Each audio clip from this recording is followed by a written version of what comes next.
자, 이제 오늘 하나님의 속성에 대하여서 또 함께 공부하시겠습니다.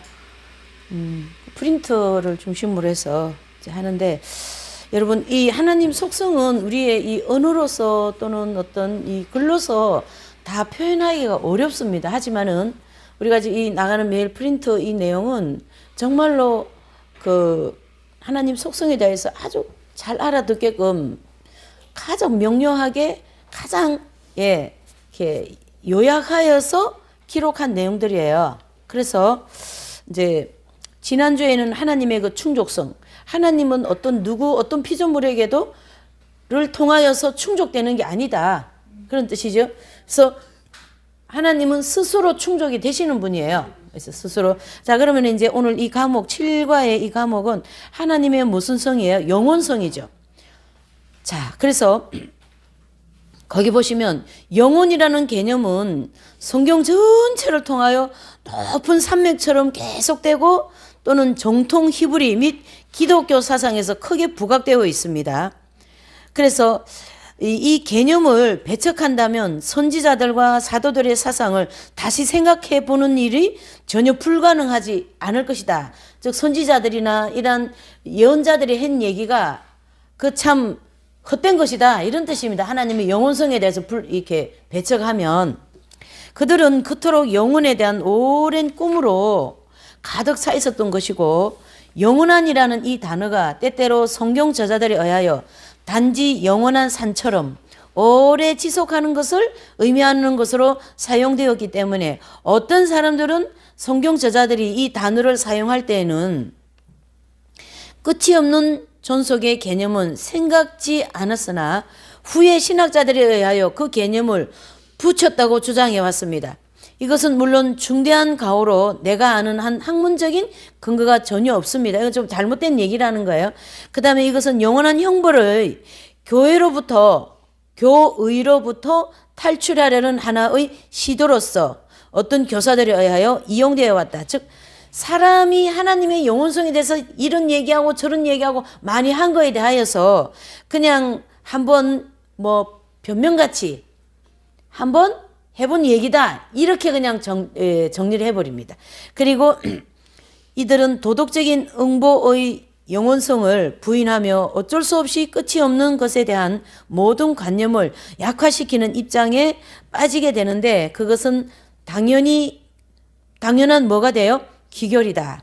이것은 한 진리가 어떤 가오에 대한 실질적인 증거로 나타날까봐 그 진리를 침묵하도록 덮어두려는 시도가 행해진 한 사례일 뿐이다. 그러니까 우리가 이제 이 교회에서 2000년을 보면 교부 시대라든가 중세 시대 이런 시대를 통하여 많은 철학자들 또한 어떤 그 신학자들, 그러한 사람들이 하나님에 대한 이 영혼성을 많이 이렇게 표현을 했어요. 그러나 그것은 여기 마지막 말, 그 진리를 침묵하도록 덮어두려는 시도가 행해진 하나의 사례뿐이다. 사람이 이런 여러 가지 얘기한 거에 대해서는 그 하나님의 영혼성에 대해서 그냥 적절하게 덮으려고 한 거다. 사실 이런 사례는 지금도 있어요. 그렇죠? 잘 보셔요. 전체 휴고가 안 된다. 하나 좀 쉽게 예를 들면, 전체 휴고가 안 된다 그러면은 전체 휴고가 된다라고 얘기하려고 다 많은 자료를 끌어다가 얘기를 하는 것은 그냥 한 사례일 뿐이다, 이런 뜻이에요. 나는 반드시 휴고된다라고 생각하는 사람 앞에서 당신이 휴고가 안 됩니다 그러면은 그 사람은 아니야, 나 휴고된다라는 생각을 가지고 있기 때문에 휴고가 된다라는 거에 대한 여러 가지 얘기를 많이 한다라는 얘기예요. 그러면 그렇게 한다고 휴고가 됩니까? 그렇게 한다고 휴고되는 게 아니라는 얘기예요.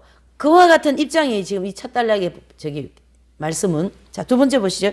사실은 이렇다. 만약 성경이 그 말의 궁극적인 의미를 통해 하나님께서 끝없이 존재하신다고 가르치지 않는다면 우리는 그분을 다른 속성들로부터 그것을 추론해낼 수밖에 없을 것이다. 그리고 만일 성경에 절대적 영혼을 뜻하는 단어가 없다면 그 개념을 표현할 한 단어를 만들어내는 일이 필요할 것이다. 그러니까 자꾸 뭔가를 끌어들여서 내가 생각하는 입장을 표명하려고 한다, 이런 뜻이에요. 지금 여기 설명은. 왜냐하면 그것은 하나님의 영감으로 기록된 성경 전체에 걸쳐 어느 곳에든 깊게 배어 있고 함축되어 있으며 당연시되고 있기 때문이다. 그 다음에 단락 보시면요. 끝없는 관념과 하나님 나라와의 관계는 탄소와 자연계의 관계와 같다. 탄소가 모든 곳에 존재하지 않는 것 같이, 그리고 모든 생물의 본질적인 한 요소이며 모든 생명의 에너지를 공급하는 것 같이, 영혼이라는 개념은 기독교의 어떤 교의이든 그것의 의미를 부여하는데 없어서는 안 되는 요소다. 자, 보세요. 우리가 성경 공부도 하고 성경 말씀 신앙생활 이렇게 하는데 거기에 영혼성이 없다. 그러면은 그 신앙생활 뭐 성경 공부하는 다 의미 있어요, 없어요? 의미 없습니다. 영혼성이라는 것은 우리가 인정하든 인정하지 않든 그냥 있다 이래 보셔야 됩니다. 있다. 정말이지 나는 영혼이라는 개념을 빼버릴 경우에도 그 의미를 유지할 수 있는 기독교 신조를 담은 교회에 대해서는 아는 바가 없다. 이분 진짜 솔직한 심정이에요. 이 신학자는, 이 글을 쓰신 분은. 예. 자, 영혼부터 영혼까지 주는 하나님이 신이 시편 90장 2절에 라고 모세가 성령의 감동으로 말하였어요. 그러니까 뭡니까? 영혼부터 영혼까지 주는 하나님이시다. 하나님은 어떤 분이시다예요? 영원하신 분이다라는 거예요. 영원하신 분입니다. 그래서 하나님 나라는 영원한 나라이고 지옥도 영원히 불행, 천국은 영원히 행복, 이렇게 볼 수가 있는 거죠. 모세가 사용한 어법을 맞추어 그 동일한 뜻을 달리 표현한다면 소멸점으로부터 소멸점까지 라고 할 수 있을 것이고, 우려의 사고 작용은 유구한 가구와 희미하게 사라질 때까지 시간을 뒤돌아보고 다시 방향을 돌려 사고와 상상력이 쇠잔하여 무너질 때까지 미래를 돌려본다면 그런데 하나님께서는 그 양극점에 의해 아무런 영향도 받지 않으신다. 참 중요하죠. 하나님은 그 영향 안 받으신다는 얘기죠. 또 안 받으시고 그곳에 계신다. 시간은 피조물의 존재의 시작의 표시인데 하나님께서는 결코 존재하시기를 시작하지 않으셨기 때문에 그분께 적용될 수 있다 없다요? 없습니다. 하나님은 시작도 없고 끝도 없는 거예요. 이 시간이라는 개념은 우리 인간에게 내지는 피조물에게 해당되는 거예요. 그래서 나무가 이제 씨앗을 뿌렸어요. 나무가 아니고 씨앗을 뿌렸습니다. 그러면 씨앗 뿌릴 때부터가 뭐 해야 돼요? 시작이죠. 그러면 이 씨앗이 싹이 나고 나무가 크게 자라고, 그러면 이 나무가 수완이 다 되면 죽어요, 살아요? 죽죠. 거기에 시간이 필요한 거지. 하나님에게는 시간이 필요해요, 안 필요해요? 필요 없다. 이렇게 이걸 지금 계속 뭘 증명하기 위해서요? 하나님은 영원하시다라는 것을 증명하기 위한 어떤 설명이 되는 거죠. 하나님은 결코 존재하시기를 시작하지 않으셨기 때문에 그분에게 적용될 수 없다. 시작되었다라는 말은 시간에 관계되는 말이고, 또 영혼을 사시는 높고 존귀하신 하나님에 대해서는 직접적으로 아무런 의미를 가질 수가 없다라는 거예요. 거기 이제 한번 읽어보시죠. 아무리 시간이 흘러도 주님의 영원하심을 더할 수 없나이다. 존귀하신 하나님, 주님께서 바로 주님 자신의 영혼이 되시나이다. 아멘. 그냥 하나님 자체가 영원한 거예요. 예. 자, 거기 이제 두 번째 단락은 하나님의 시간에 대하여서 나옵니다.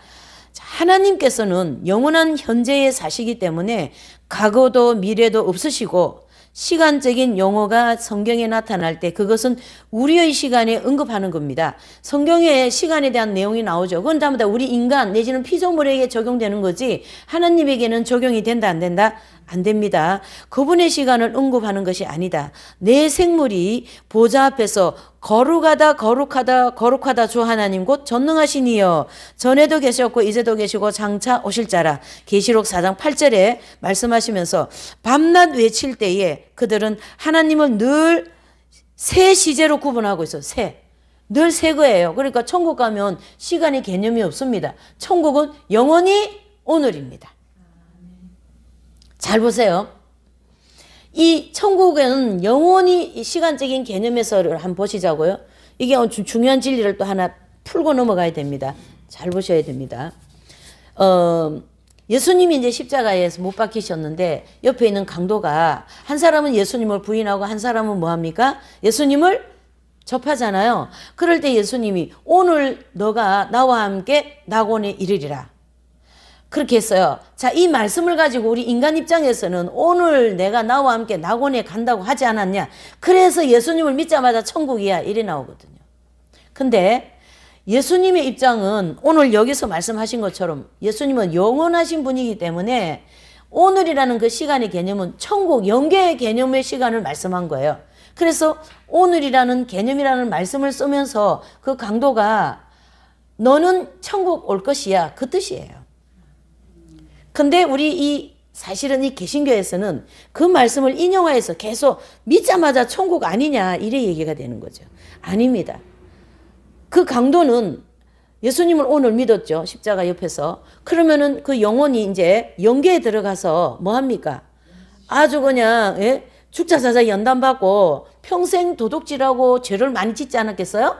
그 죄에 대한 대가로 중간영계 상층부에 가서 열심히 연단받아서 회개하고 난 다음에 천국 올 것이다. 그 뜻이에요. 그리고 중간 상황이 빠져 있다고요. 지금 그 말씀에.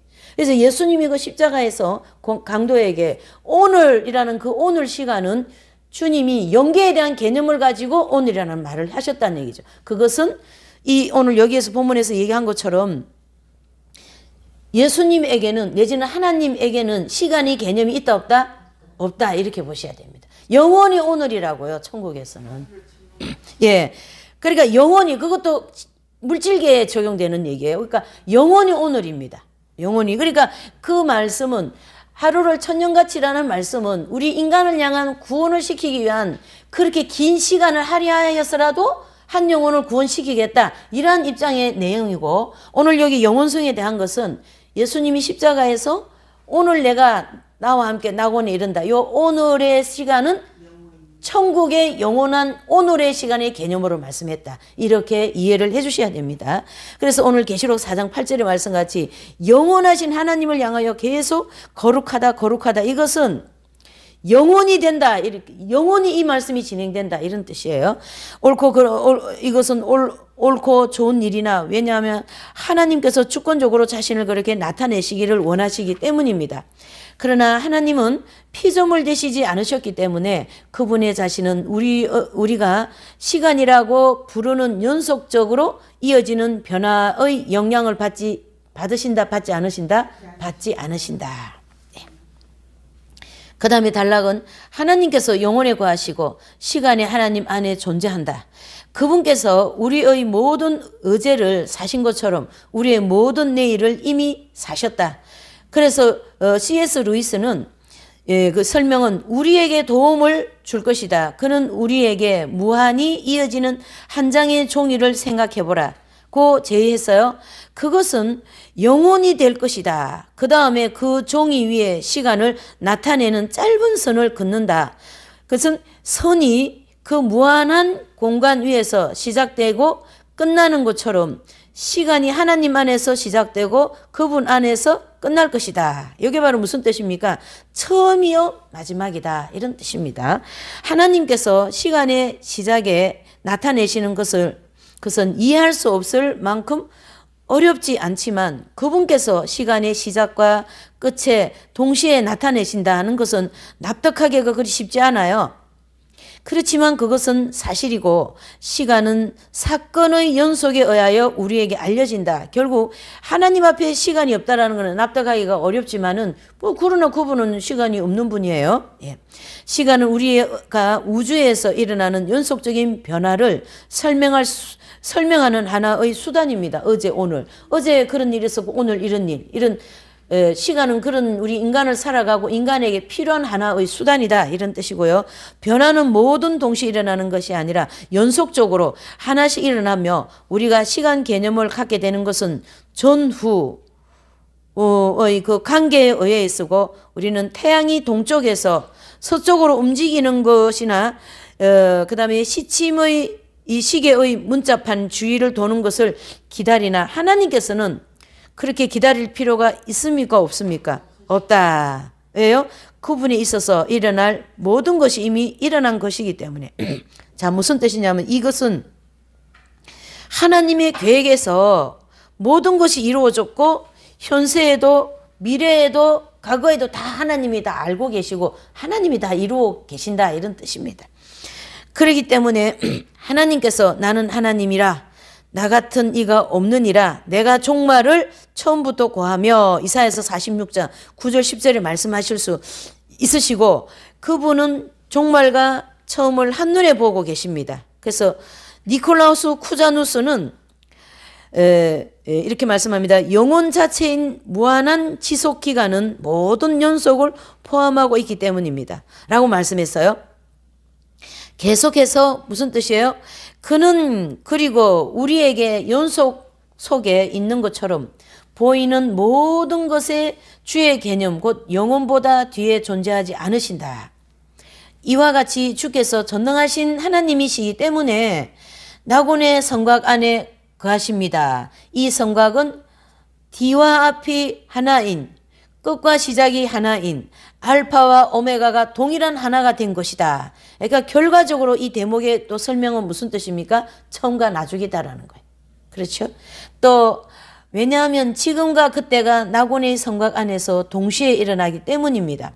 그러나 절대적이며 영원하신 오 나의 하나님 주께서는 현재와 과거를 초월하여 존재하시고 말씀하십니다 라고 말했다라는 거죠. 또 그 밑에 달락 보시면 모세가 아주 연로했을 때 그는 내가 앞에서 인용한 시편을 기록했다. 거기에는 그는 하나님의 영원성을 칭송합니다. 그에게 있어서 이 진리는 그가 다 알고 있던 신의 산만큼이나 확실하고 견고한 신학적인 사실이다라는 거죠. 그래서 이 모세는 신의 산을 통하여 하나님을 더 깊게 알으셨다라는 거죠. 그 신의 산을 통하여 하나님을 깊게 알으신 것으로 하나님은 영원하신 분이다라는 걸 이 모세는 알게 되었다. 이렇게 볼 수가 있는 거죠. 그것은 두 가지의 실질적인 의미를 지니고 있었다. 즉 하나님께서는 영원하시기 때문에 시간에 실려가는 자기 자녀들을 위한 유일하고 안전한 처소가 되실 수 있으시며 영원히 계속하여 그렇게 하실 수 있으시다라고 시편 90편 1편 주여 주는 대대에 우리의 뭐가 됩니까? 거처가 되나이다. 이렇게 고백을 하신 겁니다. 두 번째로는요. 두 번째 사상은 우리에게 그다지 위로를 주지 않는다. 하나님의 영원하심은 매우 길고 지상에서 우리의 연수는 매우 적으니 우리 손의 사역을 어떻게 굳건히 세울 것인가. 예, 우리를 쇠약하고 또 하고 파멸시키는 사건의 와중에서 우리가 어떻게 빠져나올 것인가. 하나님의 위대하심이 시전편에 충만하고 그 위에 우뚝 솟아 있고 그래서 모세는 90장 12절 시작 우리에게 우리 날 계수함을 가르치사 지혜의 마음을 얻게 하소서. 아멘. 여기 이 두 번째 이 단락은 지금 이런 얘기입니다. 하나님의 영원하심은 매우 길고 자 아까 우리가 오전 예배 때 이스라엘 백성이 아브라함하고 약속을 하고 난 다음에 그 약속이 이루어지는 때가 몇 년이 걸립니까? 400년이라고 얘기했어요. 그 시간은 그 400년이라고 하는 시간은 우리 인간 입장에서 볼 때는 우리는 천문학적인 시간입니다. 삶이라고 하는 시간에서. 그러나 지금 이 모세는 하나님이 하시는 이 천문학적인 시간 안에서 우리 인간이 볼 때는 과연 이 일이 이루어질까? 과연 이 백성이 저 노예에서 풀려날 수 있을까? 과연 이 400년이라고 하는 이 암흑기라고 하는 이 시간에 하나님이 나타날까 하는 생각을 하게 된다는 얘기예요. 우리 인간의 입장에서 볼 때에. 그러나 하나님 입장에서는 그게 지금 진행됐어요? 안 되었어요? 되었다라는 거죠. 그래서 여기에서 또 우리는 하나님의 영원성을 증명할 수 있다. 이렇게 볼 수가 있는 거죠. 예, 좀 어렵습니다. 어렵지만은 깊기 때문에 많이 생각하면 또 이해가 될 줄 믿습니다. 이 예민한 세대에 사는 우리들이 하나님 앞에서와 영혼의 가장자리에서 오래 그리고 자주 우리의 삶에 대하여 수고하는 것은 지혜로운 일입니다. 왜냐하면 우리들은 시간 안에 살도록 지어진 만큼이나 확실히 영혼을 위하여 지어졌으며 책임 있는 도덕적 존재로서 그 두 가지를 모두 다루어야 하기 때문입니다. 그래서 솔로몬은 하나님이 또 사람에게 영혼을 사모하는 마음을 주셨느니라 전도서 3장 11절에 말씀하고 있습니다. 자 보세요.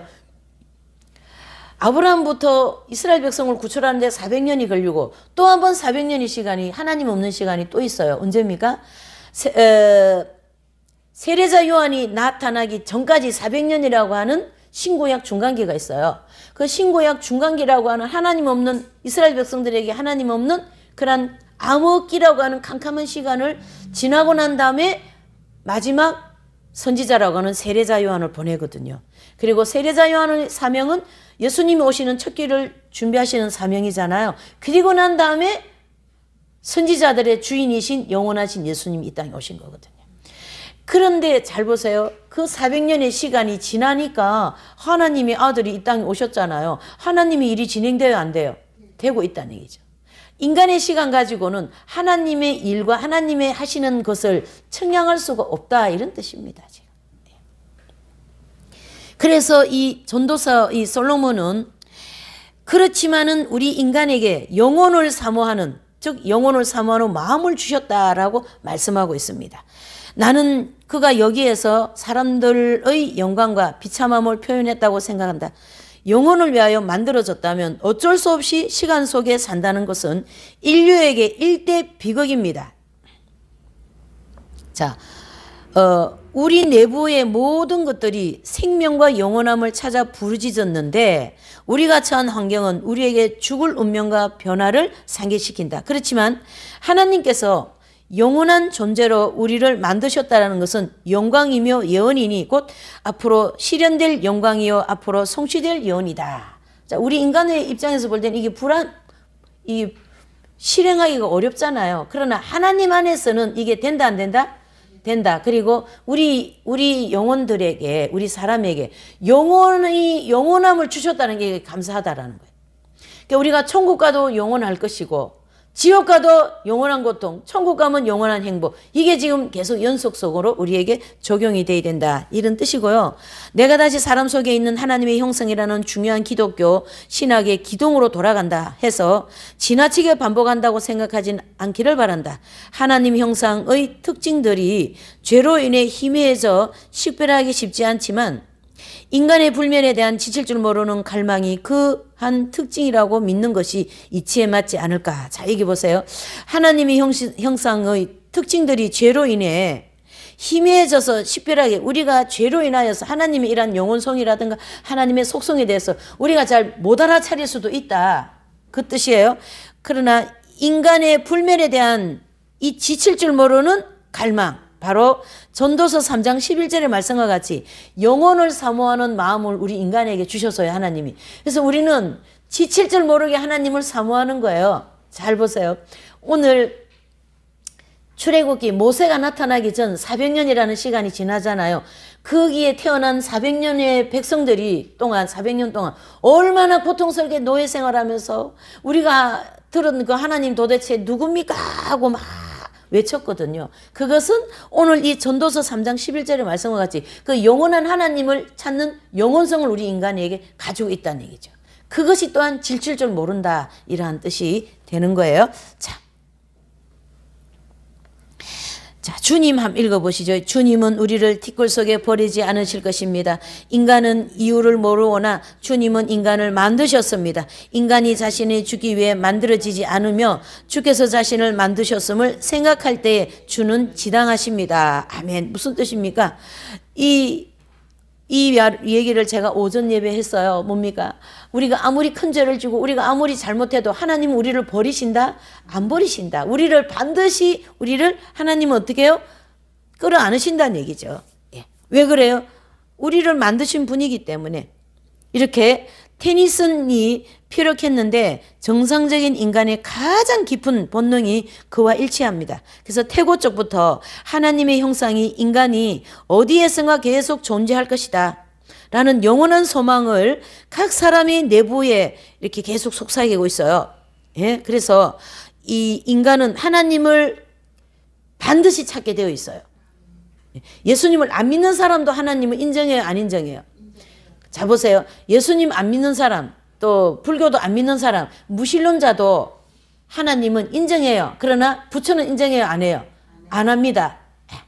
안 합니다. 이렇게 볼 수가. 그래서 우리 인간에게는 하나님께서 이렇게 영원성을 주셨다. 그래도 여전히 그는 기뻐할 수 없다. 세상에 들어오는 각 사람을 비추는 빛이 죄의 증거와 다가올 사망의 증거로 그의 양심을 괴롭히고 그들을 경악하게 하기 때문이다. 이게 무슨 뜻입니까? 바로 우리는 하나님이 아무리 영원하시고 아무리 우리의 존재에 대해서 이렇게 버리지 않는데도 우리는 늘 뭐죠?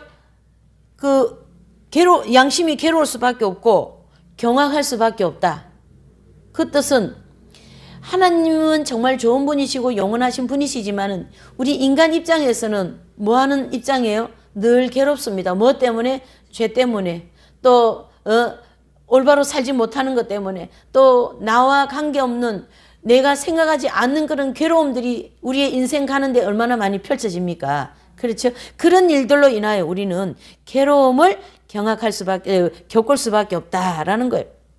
그래서 이렇게 그는 소망이라는 윗돌과 공포라는 아랫돌 사이에 늘 뭐하고 있어요? 우리는 으깨어져 있다라는 거지.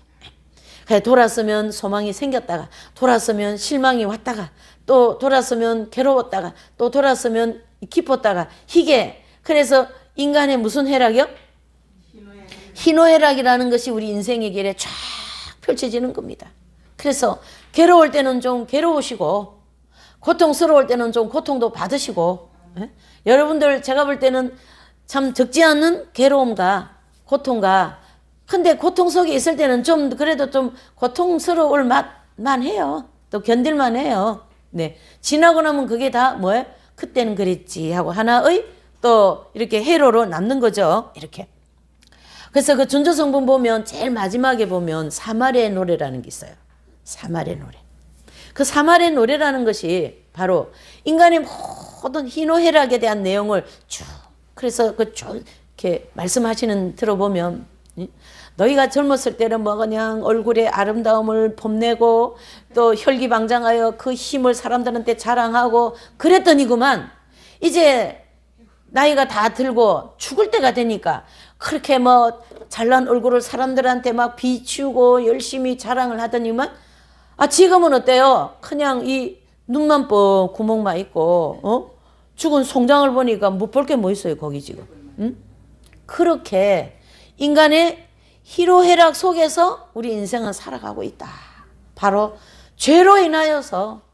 하나님은 이제 이 7년 대환란이 끝나고 나면 그러한 모든 인생의 희로애락도 다 없어지고 영원한 행복이라고 하는 천년왕국을 주실 것이다. 그런데요, 이 유대인들은, 이 히브리인들은 이 천년왕국에 대한 이 소망이 굉장히 큽니다. 굉장히 커요. 그래서 이제 그 독일 히틀러가 유대인들 말살 정책을 했잖아요. 그때에 가스실에 들어갈 때에 사람들을 홀딱 뺏기고 이제 목욕시켜 준다고 가스실에 들여보내거든요. 그 신들러 리스트 영화 보면 그런 게 아주 잘 나와 있어요. 그러면은 거기 들어갈 때 이분들이 무슨 노래 부르고 들어가냐면 천년왕국에 대한 그 소망을 가지고 그 노래 부르면서 그쪽으로 들어갔어요. 하나 목욕시켜 주신다고 해서 딱 들어가니까 가스가 막 나와서 물 대신 가스가 나와서 다 죽어버리잖아요. 그런 고통 속에서도 그 영혼은 누구를 흠모하고 있어요? 하나님을 바라보고 또한 뭐죠? 그 하나님에 대한 그 갈망이 계속 있는 거죠. 전도서 3장 11절의 말씀과 같이. 그래서 여기 보시면 이 표현이 참 아름답지 않습니까? 그는 소망과 그 다음에 공포라고 하는 이 그 돌 사이에 껴가지고 막 얽혀져 있어요. 참 의미 깊지 않으세요? 네, 의미 깊은 얘기예요, 여러분. 바로 이런 상황에 가장 적합한 말씀입니다. 디모데후서 1장 10절. 이제는 우리 구주 그리스도 예수님의 나타나심으로 말미암아 나타났으니 저는 사망을 패하시고 복음으로써 생명과 썩지 아니할 것으로 드러내신지라 이렇게 말씀하고 있습니다. 그래서 모든 그리스도인들 중에서 가장 위대한 그리스도인이 사형집회인에게 나가기 직전에 이렇게 기록했습니다. 하나님의 영원성과 인간의 죽을 운명이 합세하여 예수 그리스도에 대한 신앙은 선택의 여지가 없음을 우리에게 설득시킨다라는 거. 이건 사형수를 이거 기준을 놓고 얘기한 거예요. 우리도 사형수나 마찬가지입니다. 누구에게 있었든지 선택은 그리스도여야 하고 아니면 영원한 비극일 뿐입니다. 인간의 도덕적 어리석음이 그들을 덧없이 세상에서 어리석은 자들로 만들었을 뿐 아니라 죄와 사망의 노예로 만들었는데 그러한 인간 형제들을 구하시려고 우리 주님께서 영혼으로부터 시간 속으로 들어오셨다라는 거. 그러니까 어떻습니까? 시간과 전혀 관계없는 그분 예수님이 시간이라고 하는 인간 세상에 오셨다. 이걸 얘기한 거예요. 그래서 여기서 지금 이 과에서는 하나님의 영원성을 계속 뭘 피력해 나가고 있어요. 저자는 하나님은 영원하시고 피조물은 전혀 관계가 없다. 피조물에게만 시간이 필요한 거지 하나님은 시간이 필요 없다. 이렇게 되는 거예요. 그래서 시간이라고는 개념 속에 예수님이 오셔서 30년을 살으셨고 3년이라고 하는 그 복음 사역을 통하여 온 세상 만국에 복음을 전해 놓으시고 그리고 복음의 마침표라고 하는 십자가를 통하여 속죄원청을 준비해 놓으시고 시간의 개념 없는 그 나라로 들어가신 거죠. 그게 바로 부활의 사건이다. 이렇게 볼 수가 있는 것입니다. 이해가 되시죠? 자, 그래서 오늘 이 과에서는 이 짧은 얘기이지만은 결과적으로 뭐예요? 하나님은 영원하시다라는 거죠. 그래서 우리 어머니가 그 전도를 그렇게 했다 하잖아요. 3대 성자가 있는데 석가가 있고 공자가 있고 예수가 있는데 석가도 죽고 공자도 죽고 예수도 죽었다. 그런데 그중에 예수님만 살아났다. 그러니까 우리가 살아난 신을 믿어야 되지 않겠냐 이렇게 전도를 했어요. 그러니까 인간은 다 죽어요. 그리고 죽음이라는 시간을 마칩니다. 그러나 예수님은 죽음을 통하여 영원성을 어떻게 해요? 다시 나타나시는 부활을 하셨잖아요. 그래서 이 영원함은 하나님께만 해당된다라는 것을 오늘 이 과에서 우리에게 또한 말씀을 해주고 있습니다. 이렇게 해서 하나님의 영원함에 대하여서 다시 한번 정리가 되었고 다음 시간은 하나님의 무한성에 대하여서 또 이제 한번 살펴보겠어요. 오늘은 여기까지 하겠습니다.